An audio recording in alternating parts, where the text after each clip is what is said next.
1885 সালের শেষের দিক। ঠাকুরের শরীরটা প্রায় খারাপ যাচ্ছে। একে গলরোগ, তাই প্রচণ্ড ঠান্ডা পড়েছে সে বছর। ঠাকুরকে কাশীপুরে শ্রীযুক্ত গোপাল ঘোষ মহাশয়ের বাগান বাড়িতে নিয়ে এসে রাখা হয়েছে চিকিৎসার স্বার্থে। বাড়িটি বেশ বড়, খোলামেলা, চতুষ্পার্শ্ব বাগান ও গাছপালা পরিবৃত। বাড়িটি ঠাকুরের খুব পছন্দ হয়েছে। এই বাড়িতেই দুতলার ঘরে তার সেবা চলে। সে ঘর সর্বদা তার সন্ন্যাসী সন্তানেরা ঘিরে রাখেন। নিরঞ্জন মহারাজের চোখ এড়িয়ে সেখানে একটি মাছি গলারও কোনো উপায় নেই। এত সাবধানতা অবলম্বনের কারণ ঠাকুরের যে কথা বলা বারণ। ডাক্তার মহেন্দ্রলাল সরকার বলে গেছেন, কথা বললেই কিন্তু তার অসুখ বাড়বে। ঠাকুর ওই শরীরেও ভক্তদের আবদার রক্ষা করার জন্য কথা বলেই চলেছেন। ফলত তার গলরোগ বৃদ্ধি পাচ্ছে। সেই জন্যই এত সাবধানতা। এই বাড়িতেই একতলায় একটি ঘরে শ্রীমা বসবাস করছেন এবং অলক্ষ্যে থেকে সর্বদা ঠাকুরের সেবা করে চলেছেন নিরলসভাবে। তার চোখ সর্বদাই দোতলার ওঠার সিঁড়ির দিকে। ওই পথ দিয়ে ভক্তরা সর্বক্ষণ ওঠানামা করছেন। তাদের কথাবার্তার মাধ্যমেই শ্রীমা খবর পাচ্ছেন ঠাকুরের। না হলে অত ভক্তের ভিড়ে ঠাকুরের কাছে দিন মানে তার যাওয়ার উপায় কোথায়? ডিসেম্বর মাসের শেষের দিকে ঠাকুর বিছানা ছেড়ে একদমই উঠতে পারছেন না। নরেন্দ্রনাথকে তিনি নানা উপদেশ দিচ্ছেন। তার অবর্তমানে নরেন্দ্রের উপরেই সন্ন্যাসী সঙ্গের দায়িত্ব তিনি দিয়ে যেতে চাইছেন। কিন্তু তার গলার স্বর দিনে দিনে ক্ষীণ হয়ে আসছে। লাটু মহারাজ নিরন্তর সেবায় নিরত। ঠাকুরের যখনই প্রকৃতির ডাক আসছে তখনই লাটু মহারাজ তাকে গাড়ু মানে বেদ পেরে গিয়ে দিচ্ছেন। এরকম ভাবেই চলছে। ঠাকুর সেরকম কিছু খেতেও পারছেন না। আশা এক প্রকার নেই বললেই চলে। শুধু ঠাকুরের ভক্তপ্রবর নাট্যাচার্য গিরিশচন্দ্র ঘোষ মন ফাঁটি করে বসে রয়েছেন। তার বিশ্বাস ঠাকুর ঢং করছেন, অসুখের ঢং করছেন, ঢং। তিনি আজ বলবেন ভালো হয়ে যাবেন, তো সঙ্গে সঙ্গে ভালো হয়ে যাবেন। দুর্জয় ক্যান্সার রোগকে তিনি হারিয়ে উঠে বসবেন। তিনি চতুর্দিকে বলে বেড়াচ্ছেন যে ঠাকুর অবতার, তিনি যা বলবেন তাই হবে, হতে বাধ্য। ঠাকুরের কানেও বিভিন্ন সূত্র থেকে এসব খবর এসে পৌঁছে যাচ্ছে। এভাবেই বছরটি শেষ হতে চলল। 1886 সালের 1 জানুয়ারি। ঠাকুর সেদিন একটু ভালো আছেন। ঠাকুর কারোর সাথে দেখা করছেন না এ কথা জানা সত্ত্বেও দলে দলে তার গৃহী শিষ্যেরা তার একবার দর্শন পাওয়ার জন্য আসছেন দূর দূরান্ত হতে।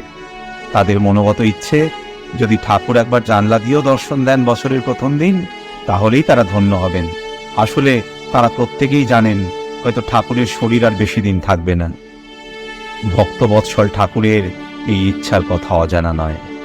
ওই দিন একটু বেলার দিকে শ্রীমা পুজোয় বসেছেন। হঠাৎ দেখলেন উপরের সিঁড়ি বেয়ে নিচের দিকে যাবে এক ছায়া মূর্তি চলে গেল। পুজো করতে করতে তিনি ভাবলেন হয়তোবা তার ছেলেদের মধ্যে কেউ বাগানের দিকে গেল। তাই অত গুরুত্ব না দিয়ে পুজোয় মনোনিবেশ করলেন। কিন্তু গৃহী ভক্তেরা একই দেখছেন। নতুন ধুতি পরিহিত, গরমের জামা, সোয়েটার, টুপি পরিহিত ক্ষীণতনু ঠাকুর স্বয়ং বাগানের পথ পেরিয়ে পায়ে পায়ে তাদের দিকেই যে এগিয়ে আসছেন। তাদের মধ্যে শোরগোল পড়ে গেল। উপরে ঠাকুরের ঘরের জানলা দিয়ে তার সন্ন্যাসী শিষ্যেরা এ দৃশ্য দেখলেন, কিন্তু তারা ভাবলেন ঠাকুর নিচে নেমেছেন, এই অবসরে তারা বালিশ বিছানা একটু রোদ্দুরে দিয়ে দিই। তারা নিচে নামলেন না। ঠাকুর গৃহী ভক্তদের ভিড়ে এসে সেখানে সর্বাগ্রে গিরিশকে দেখতে পেয়ে নিজেকে দেখিয়ে শুধলেন, গিরিশ, তুমি এর মধ্যে কি এমন দেখেছ যে লোকজনকে যাতা বলে বেড়াচ্ছ? প্রত্যুত্তরে জোর হাতে গিরিশ ঘোষ তার পদতলে বসে বলে উঠলেন, ব্যাস বাল্মীকি জারিয়ত্তা করতে পারিনি, আমি তার আর কি বলবো। সমবেত জনতা এই বাক্য শুনে সাধু সাধু ভরে উঠল। ঠাকুর বেশ খুশি। নিজের স্বরূপ নিজে লুকোলেন চিরটা কাল। শেষ লগ্নে গিরিশের মুখ দিয়ে তা ব্যক্ত করিয়ে দিলেন। এরপর সমবেত ভক্তমণ্ডলীকে দিয়ে কিছু বর তিনি চেয়ে নিতে বললেন। কেউ অর্থ চাইল, কেউ বা মোক্ষ চাইল, কেউ বা চাইল অন্য কিছু। শেষে দয়াল ঠাকুর সেই অনবদ্য কৃপা করলেন তার ভক্তদের। বললেন, তোমাদের চৈতন্য হোক। ভক্তরা সর্বদিকে ঠাকুরকে দেখতে লাগলো। তাদের মনে অপূর্ব ভাবের সঞ্চার হলো। তারা কেউ হাসতে লাগলো, কেউ হাউ হাউ করে কাঁদতে লাগলো, কেউ বা ভাবাবিষ্ট হলো। ঠাকুরকে একটু ছুঁয়ে দেখার জন্য তাদের মধ্যে হুড়োহুড়ি পড়ে গেল। কেউ তার প্রসাদ থেকে সেদিন বঞ্চিত হলো না। দয়াল ঠাকুর অকাতরে কৃপা বিলিয়ে সেই দিন সেই যে শয্যা নিলেন, আর তাকে উঠতে দেখা গেল না। নীলকণ্ঠ শিব যেমন অকাতরে অমৃত বিলিয়ে নিজ কণ্ঠে কালকূট বীজ ধারণ করেছিলেন, সেরকম ঠাকুরও তার দিব্য অঙ্গে গ্রহণ করলেন মানুষের কত পাপ, আর মানুষকে অমৃত দিলেন অকাতরে। বললেন, সন্ন্যাসীরা তো ঈশ্বরকে ডাকবেই, কিন্তু সংসারে থেকে যারা ঈশ্বরকে ডাকবে তাঁরাই বীর ভক্ত। এরকম বাণী জগতে আর কোনো গুরুর মুখ দিয়েই বেরোয়নি। এ সন্দেহাতীত অন্ধকারে পোকার মতো কিলবিল করা মানুষগুলোকে উদ্ধার করতে যুগে যুগে তিনি আবির্ভূত হন। আরও একবার চোখে আঙুল দিয়ে তিনি তা দেখিয়ে গেলেন। আজ নতুন বছরের প্রথম দিনে তার কাছে প্রার্থনা, হে ঠাকুর, আর কিছু চাই না, আমাদের চৈতন্য দাও, কৈবল্য দাও।